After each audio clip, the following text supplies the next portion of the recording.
ఇంకా విచిత్రం, నాకు ఇంకా గమ్మత్ అనిపించింది ఆయన. అధ్యక్ష ఆయన ఏమైనా స్వాతంత్ర ఉద్యమం చేసి జైలుకు పోయింది అధ్యక్ష? ఏం చేసిపోయింది అధ్యక్ష జైలుకి? ఆయన ఏదో పెద్ద సానుభూతి. మేము పోలేదా జైలుకి? వరంగల్ జైలుకి నేను కూడా పోయిన తెలంగాణ ఉద్యమంలో. ఎస్ ఉన్నాం, అక్కడ బరాబర్ ఉన్నాం. మీరెందుకు పోయినరంటే నేను అడుగుతున్నా ఈరోజు. ఎస్ మీ ఇంటికి ఇవ్వాలని జూబ్లీ హిల్స్ ప్యాలెస్ మీదకి ప్రైవేట్ వాడు డ్రోన్ పంపితే ఊకుంటావా? అక్కడ నీ బిడ్డనో నీ వైఫో ఉంటే వాళ్ళని ఇష్టం ఉన్నట్టు ఫోటోలు తీస్తే ఊకుంటావా? ఎవరి ఇళ్లలో పడతా వాళ్ళ ఇళ్ళ దొరబడతా, నా ఇష్టం ఉన్నట్టు చేస్తా, అరాచకం చేస్తా అంటే ఊకుంటారా అధ్యక్ష? ఇది పద్ధతేనా అధ్యక్ష? అంటే మీ కాడికి వచ్చేవరకే కుటుంబాలు, మీ కాడికి వరకు వచ్చేవరకే భార్య పిల్లలు, వేరే వాళ్ళకి లేరా అధ్యక్ష భార్య పిల్లలు? మీరు ఆనాడు ఇష్టం ఉన్నట్టు మాట్లాడినప్పుడు, లేని రంకులు అంటగట్టినప్పుడు, ఇష్టం ఉన్న సంబంధాలు మాట్లాడినప్పుడు ఆ రోజు లేవా నీతులు? చివరికి మా ఇంట్లో పిల్లల్ని కూడా తిట్టింది మీరు కాదా? ఆనాడు మా ఇంట్లో చిన్న చిన్న పిల్లల్ని పట్టుకొని, మైనర్ పిల్లల్ని పట్టుకొని బూతులు మాట్లాడింది మీరు కాదా? మీరేదో పెద్ద సానుభూతి కోసం మాట్లాడితే ఏం పని చేసిపోయినా మీరు జైలు. అయినా నేను అడుగుతున్నా ముఖ్యమంత్రి గారు, నేను అడుగుతున్నా అధ్యక్ష, జైలుకి ఎవరు పంపుతారు అధ్యక్ష? ప్రభుత్వాలు పంపుతాయా? కోర్టులు పంపుతాయి. కోర్టులో మీరు ఛాలెంజ్ చేసినారు, నన్ను రిమాండ్కి పంపొద్దు అని మీ లాయర్లు అడిగినారు. కోర్టు కాదు మీరు జైలుకే పోవాలని చెప్పింది. మేమేం చేస్తాం దానికి? రిమాండ్కు పంపేది మేం కాదు సార్, మీరు కాదు. ముఖ్యమంత్రి గారు హుంకరిస్తున్నారు. నేను అనుకుంటే అక్కడ ఎవరు మిగిలరు. నువ్వు ఏమనుకున్నా ఏం ఫరక్ పడదు, నువ్వు ఏం చేసుకున్నా ఏం ఫరక్ పడదు. నువ్వు అనుకుంటున్నావు పదవి శాశ్వతం, అధికారం శాశ్వతం, ఏది శాశ్వతం కాదు అధ్యక్ష. నేను కోరుతా ఉన్నా, ముఖ్యమంత్రికి అపరిమితమైన అధికారాలు ఉండవు. ముఖ్యమంత్రికి అపరిమితమైన అధికారాలు ఉండవు. ఎవరిని పడితే వారిని జైలుకు పంపే అధికారం ఉండదు, కోర్టులకు ఉంటది. నిన్ననే కోర్టు పాత్ర తీసుకున్నారు ఈ ముఖ్యమంత్రి గారు. ఇందాక ఏదో గోవింద సినిమా చెప్పింది కదా, ఆ పాత్ర ఆయనకే సూట్ అవుతుంది అధ్యక్ష. ఎందుకంటే అప్పుడే లాయర్ అయిపోతాడు ఆయన, అప్పుడే జడ్జి అయిపోతాడు, అప్పుడే మళ్ళీ స్పీకర్. మీరు తీసుకునే నిర్ణయం వారు చెప్తారు, సుప్రీంకోర్టు తీసుకునే నిర్ణయం వారే చెప్తారు, ఉప ఎన్నికలు రావంటారు, ఎన్నికల కమిషన్ నిర్ణయాలు ఆయనే చెప్తారు అధ్యక్ష. మీ బహుపాత్రలు మీకే సూట్ అవుతుంది తప్ప మా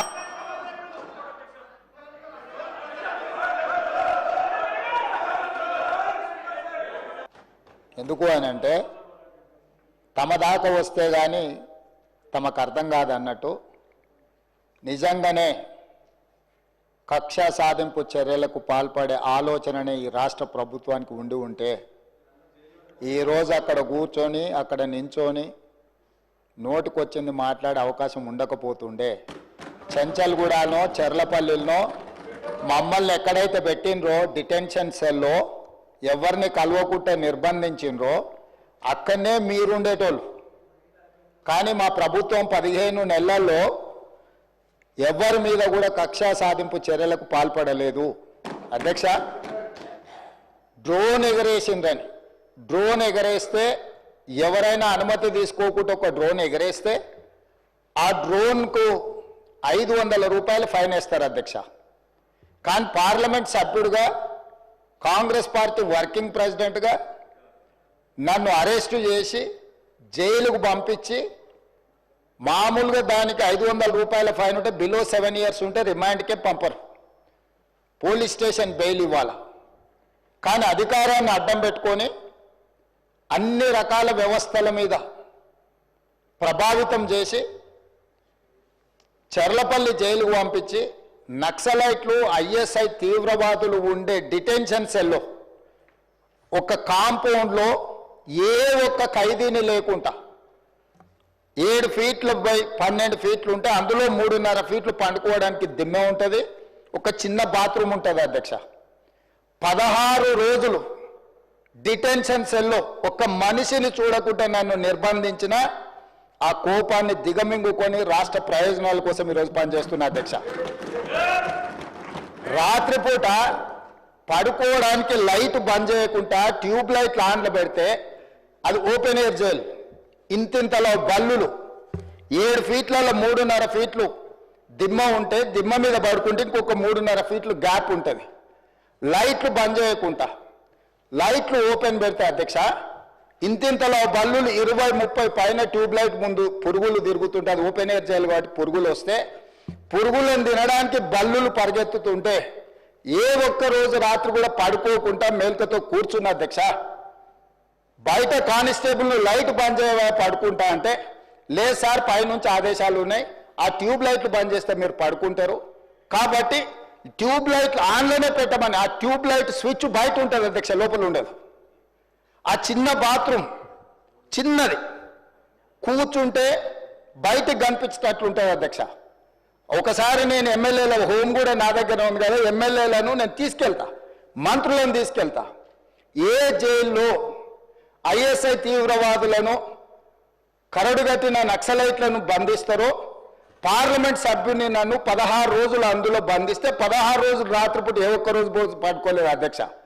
పొద్దున పూట బయటకు వదిలినప్పుడు 6 గంటలకు వచ్చి ఖైదీలను బయటకు వదులుతారు కదా అధ్యక్ష. బయట ఒక చెట్టు ఉంటే 16 రోజులు పొద్దున పూట చెట్టు కింద పడుకున్న అధ్యక్ష. అయినా నేను కోపం ప్రదర్శించలే. ఇవన్నీ కూడా దేవుడు అనేటోడు ఉంటాడు, చూస్తాడు, అంతకు 4 ఇంతలు అనుభవిస్తారని నేను అనుకున్నా. సరిగ్గా నేను ప్రమాణ స్వీకారం చేసే రోజే నా మీద కక్ష సాధించిన వాళ్ళని దేవుడే చూపించి దవాఖానలో షరీక్ చేపించిండు అధ్యక్ష. నేను ఎవరిని ఏం అనాల్సిన పని లేదు. మొదటిసారి నన్ను జైల్లో ఎన్ని రోజులు పెట్టినరో వాళ్ళకి తెలుసు. నా బిడ్డ లగ్గం ఉంటే కూడా లగ్గానికి ఇంటరిం బెయిల్ 2 గంటలు పోయి లగ్గం చూడడానికి కూడా అభ్యంతరం పెట్టి ఢిల్లీ నుంచి న్యాయవాదులను తీసుకొచ్చి ఇక్కడ వాదించి ఆయన బిడ్డ లగ్గపత్రిక రాసుకోవడానికి కూడా వెళ్ళడానికి వీల్లేదు అని చెప్పి కోర్టులో వాదించిన వాదనలు అక్కడ ఉన్నాయి అధ్యక్ష. కోర్టు నాకు కండిషనల్ బెయిల్ ఇచ్చింది అధ్యక్ష. చెర్లపల్లి జైలు నుంచి ఎన్కన్వెన్షన్ ఫంక్షన్ హాల్కి పోయి నా బిడ్డ లగ్గపత్రిక రాసుకొని అక్కడి నుంచి సీదా మళ్ళీ చెర్లపల్లి జైలుకు పోయిన అధ్యక్ష. రాజకీయ కక్షా సాధింపు మీద నాదా? నా బిడ్డ లగ్గానికే పోకుంటే నన్ను అడ్డుకున్నా ఎవరికైనా అధ్యక్ష, మన పిల్లల కంటే మనకేముంటుంది అధ్యక్ష ఈ భూమి మీద? నా బిడ్డ లగ్గానికి లగ్గపత్రిక రాసుకోవడానికి కూడా అడ్డుకుంటే కూడా నేను మిమ్మల్ని ఏమనలే. నేను పార్లమెంట్ సభ్యుడిగా ఉంటే, పార్టీ వర్కింగ్ ప్రెసిడెంట్గా ఉంటే ఎవరో జర్నలిస్టు డ్రోన్ ఎగిరేసి వాళ్ళ విలాసవంతమైన బంగ్లాల వివరాలు తీసుకొచ్చి నాకు అందిస్తే వాటిని పత్రికలకు విడుదల చేసిన పాపానికి నన్ను అక్రమ కేసులు పెట్టి అదే చెర్లపల్లి జైల్లో డిటెన్షన్ సెల్లో పెట్టారు అధ్యక్ష. 16 రోజులు నిద్రలేని రాత్రులు గడిపిన పార్లమెంట్ సభ్యుడిగా, పార్టీ వర్కింగ్ ప్రెసిడెంట్గా అయినా నేను కక్ష చూపించలేదు అధ్యక్ష. నిజంగానే నేను కక్ష చూపించదలుచుకుంటే మీ కుటుంబంలో ఒక్కరు కూడా బయట ఉండరు అధ్యక్ష. అందరు చెర్లపల్లినే. నేను ఎలా ఎన్నికల ముందు చెప్పినట్టు మీకు డబుల్ బెడ్రూమ్ ఇల్లు మీరు పేదలకు కట్టియలే, మీ గ్యారంటీ కట్టిస్తే మీ కుటుంబానికి డబుల్ బెడ్రూమ్ ఇల్లు అని చెప్పుంటే అధ్యక్ష. ఎన్నికల హామీలు అమలు చేయలేదంటుంది కదా అధ్యక్ష. ఎన్నికలప్పుడు ఈ హామీ కూడా ఇచ్చిన. ఆ కుటుంబానికి చెర్లపల్లి జైల్లో డబుల్ బెడ్రూమ్ కట్టిస్తా. కొడుకు కోడలు అల్లుడు బిడ్డ ఉంటే వేరే వేరే ఎందుకుంటారు, అందరినీ కలిసి ఒకటే దగ్గర ఉండేటట్టు కట్టిస్తా. కానీ ఆ హామీ కూడా నేను అమలు చేయలే. ఎందుకంటే నేను విఘ్నత ప్రదర్శించాలనుకున్నా. ఈ అధికారం ప్రజలు ఇచ్చింది ప్రజల సంక్షేమం కోసం, తెలంగాణ రాష్ట్ర అభివృద్ధి కోసం, పారదర్శకమైన పరిపాలన అందించడం కోసం నాకు అధికారం ఇచ్చిండ్రు. ప్రజలు ఇంత పెద్ద అధికారాన్ని, ఇంత పెద్ద బాధ్యతను ఈ వయసులో నాకు అప్పచెప్పింది నా కోపం కోసమో, లేకపోతే నన్ను నా పట్ల వాళ్ళు వ్యవహరించిన విధంగానే వాళ్ళ పట్ల నేను వ్యవహరించడానికి ప్రజలు నాకు అధికారం ఇవ్వలేదని విచక్షణను ఉపయోగించి ఈరోజు కూడా వాళ్ళ మీద ఇంతవరకు అక్రమ కేసులు పెట్టలేదు అధ్యక్ష.